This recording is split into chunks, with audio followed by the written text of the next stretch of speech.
Richard Dean Derringer, known to most of us music fans as Rick Derringer, passed away at 8:09 p.m. on May 26, 2025, at the age of 77 in Ormond Beach, Florida. He was at the Advent Health Intensive Care Unit with his wife Jenda and his caretaker and close friend Tony Wilson at his side. With a career spanning 6 decades, Rick Derringer left an indelible mark on the music industry as a guitarist, singer, songwriter, and producer. As a member of the McCoys, he achieved fame with the hit song Hang on Sloopy. Rick also worked with notable artists such as Steely Dan, Alice Cooper, Kiss, Weird Al, Cyndi Lauper, and Edgar Winter. He also penned hits like Rock and Roll Hoochie Coo and Real American. His passing leaves a huge void in the music world, and he will be deeply missed by fans, colleagues, and loved ones, that's for sure. Here's some clips from a video I put out on Rick a few years ago. Take the time to watch a little of it and celebrate what a great person he was and what a brilliant career in music he had. His home growing up was filled with music playing, country, jazz, rock, and the blues. When he was 8, he asked for a guitar for his 9th birthday. When the long-awaited day arrived, his wish was granted. He received an electric guitar and amplifier.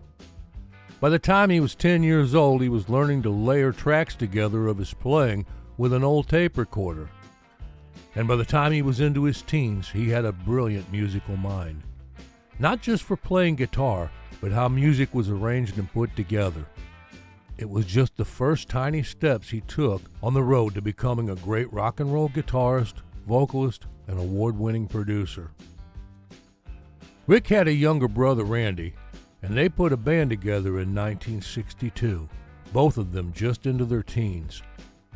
Rick played guitar and sang, Randy played drums. Although the Derringers were living in Union City, Indiana now, they had roots in nearby Fort Recovery, Ohio, from where they had moved in 1960, a couple of years before the band's formation. Dennis Kelly, a kid from the same neighborhood, began playing bass with the Derringer brothers, and over a few months' time, they decided they were a band and named themselves the McCoys. They got the idea of the name from the title of a Ventures song. The song itself is a parody on actor Walter Brennan, who at the time was starring in a TV show called The Real McCoys. They later changed their name to the Rick Z Combo.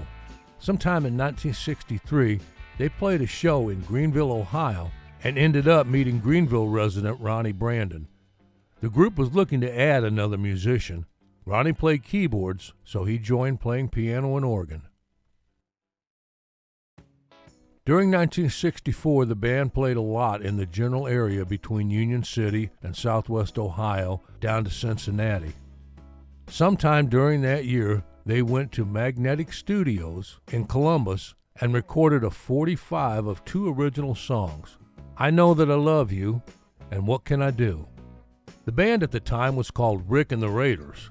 The 45 came out in December of '64 and is surprisingly advanced sounding for the times, with influences of the Beatles and Zombies, a lot more melodic than they would be sounding a few months later. That's when the change came. In 1965, Rick and the Raiders played a Dayton, Ohio concert opening for the Strangeloves, who were a group of producers who wrote the song I Want Candy and formed a group of hired musicians to go out and perform the song. This was a common occurrence in the music business back then. In a marketing move, the Strangeloves claimed they were from Australia and that they were shepherds who got rich by crossbreeding sheep.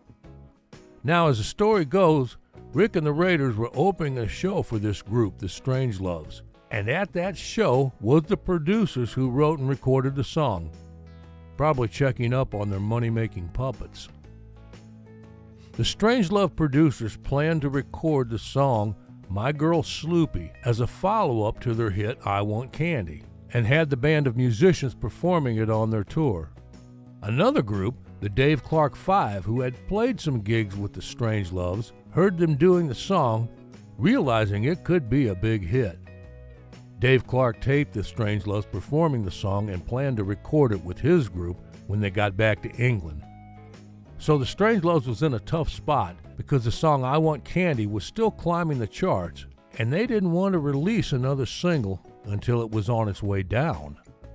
After the producers heard and met Rick and the Raiders, which was led by 17-year-old Rick Derringer, they convinced the Raiders' parents to let them take the boys to New York, with the Derringers' parents following along, where they sang over the already recorded tracks.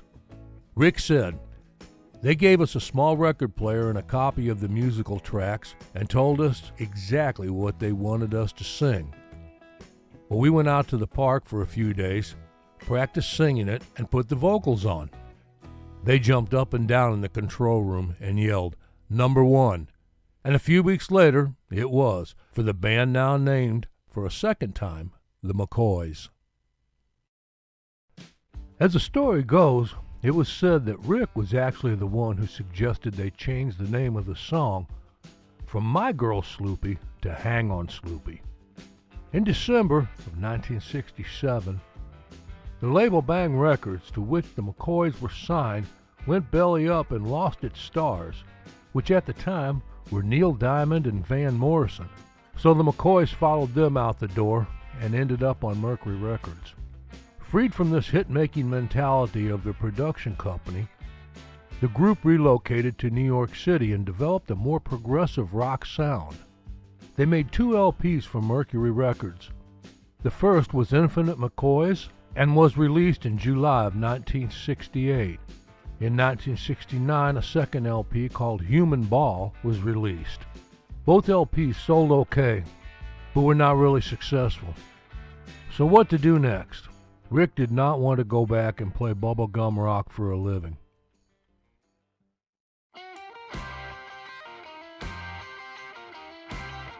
Now we all know Johnny Winter was blues, and Rick and the McCoys were rock and roll. But Rick knew the McCoys were just headed down that bubblegum rock road, and he didn't like it one bit. I know this seems totally insane, but when it was suggested to Johnny Winter that maybe he ought to consider this rock band, the McCoys, joining him, Johnny did just that, considered it, and said, "I think this could work." Rick, who had changed his last name from Derringer to Derringer, bass player Randy Joe Hobbs, and drummer Randy Derringer, thought the same thing. So Rick's first job working with Johnny was to straddle the line and write a song for Johnny and the band that was between blues and rock and no bubblegum on it. Rick said he used his intelligence first to get the title in place, and then inspiration to complete the song called Rock and Roll Hoochie Coo. They'd go on a nice run, especially the Johnny Winter and live album. But then later on, around mid-1971, Johnny ended up checking himself into rehab for heroin addiction. So Rick called up Johnny's brother, Edgar. He found out that Edgar wasn't happy with his guitar player, so Rick started working with him and playing guitar and picking up where he left off with Johnny by producing some of his albums. In 1973, Rick decided to do a solo album, calling it All American Boy. The song Rock and Roll Hoochie Coo was edited for release as a single on Winter's Sky Blue Records. It reached number 23 on the Billboard Hot 100 charts in 1974, and it would be Rick's best-selling song. The All-American Boy album cover has him on the front holding a Fender guitar. Now, I've heard Rick say a number of times, years back, that he enjoyed playing Fender's guitars, especially in the studio. But on stage, he needed the punch that the Gibson guitar gave him. On March 24th, 1977, was the first and only time I got to see Rick Derringer live. I don't remember him playing a Fender during the show. He may have, but I don't remember it. He opened the show and was followed by Sammy Hagar and the headliner, Boston. This was a great lineup, but the two things that really stuck out in my mind was how talented and powerful Bradley Delp's voice was and how great Rick Derringer was. Rick was playing a black Les Paul Custom and that V-Head Explorer. I think by this time he had some copies made of that guitar, so I don't know if it was the original or not. If there's any of you out there who've seen Rick live, especially in the 60s and 70s, I'd sure like to hear your thoughts and stories. Drop them in the comments section. And while we're on the subject of guitars, here's what Rick had to say about his most famous guitar, that Gibson V-Head Explorer. The Rick Derringer Explorer story is a good one that Rick laughs about today, but I'm pretty sure he still wants to kick himself in the ass over it. He said, probably 1971 or 2, I'm just guessing in the approximate time, I decided for some reason I wanted a Gibson Explorer, and I couldn't find one anywhere. So I called up Gruen Guitars in Nashville and spoke with George himself, and I told him what I wanted, and he said, you know, I have one, but he said you might not want it because it's got a funny headstock on it. It's not like an Explorer's supposed to look. So I said, well, I can't find one anywhere else. I might as well buy it from you. So I bought it from George for $1,500. You can see pictures of me all over the place playing that Explorer with the V headstock. But because that headstock was in the shape of a V, it wouldn't stay in tune. So it didn't matter how cool the guitar was, it just would not stay in tune. So later on, I decided to sell it. So I found a guy interested in buying it, and I said, well, how much will you pay me for it? And he said, I'll give you $15,000 for it. Well, I said, I think that's a pretty good deal. I bought it for $1,500, and now I'm selling it for $15,000. Well, it turns out this guy had one of the world's biggest guitar collections, and he immediately had it appraised at $150,000. So I went, wow, maybe I shouldn't have gotten rid of that guitar. A few more years later, after that, I got a call from a guy that said, I've been offered this guitar for sale. It's an Explorer, and you supposedly owned it. So I just wanted to check out the credentials, and I want to make sure everything's cool. Did you really own this guitar?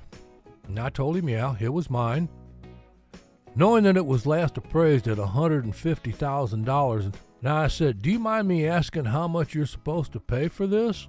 And the guy said, well, I'm going to take out a second mortgage on my house because I think it's something to leave my kid, you know? After I'm gone, I could leave this to him. Again, I said, well, how much? Well, he's asking $250,000. So I said, wow, that's pretty good. I sold it for $15,000. Now you're telling me you're going to buy it for $250,000? So I wasn't totally happy about that. And the next thing I heard was he went ahead and bought it and then had it appraised and insured it for $1 million. Now here's where the story gets even better. Rick went on to say, well, here's the kicker. When I was a kid, 9 years old, I lived in Indiana, and my dad thought, well, Kalamazoo, Michigan isn't that far away, so it might be good for us to actually go up there and visit the Gibson factory. So I remember this because I was an impressionable young guitar player. I remember walking into the Gibson guitar factory, and the first thing I saw was they had a plexiglass case on the right-hand side that had 2 guitar displays. They had one, which is called the Flying V, and then they had the other one, which is called the Explorer. And they were both in this case, and it said the guitars of the future. But I can remember saying to my dad, the funny thing is, the one with the V headstock should be on the one called the Flying V. That would be artistically correct to me. Even as a little kid, I said that would make more sense. Well, it turns out that the reason my Explorer appraised for so much, and that the reason that they've all gotten those appraisals to go through, it was the first one that Gibson ever made. And that's why it had the V headstock. It was the prototype for the Explorer. And so the one I saw in the case at 9 years old was a guitar that I bought from George for $1,500. That's now appraised at $1 million. Now that was a pretty amazing story for him to see that guitar as a kid and buy it later on in life, and then sell it off, and then watch the price just skyrocket. I did some quick searching around to try to find where that guitar is today without any luck. If you have any information on it, I'll drop it in the comment section. Throughout the 70s and 80s, Rick appeared on numerous albums with artists such as Alice Cooper, Richie Havens, Steely Dan, Todd Rundgren, and many more. In the mid-80s, he discovered Weird Al Yankovic, Derringer's production of the Michael Jackson parodies, the #1 hit, Eat It, and Who's Fat, have been Yankovic's most successful recordings. Rick has recorded and produced more albums than we have time to list here in this short video. His career now spans over 60 years in music.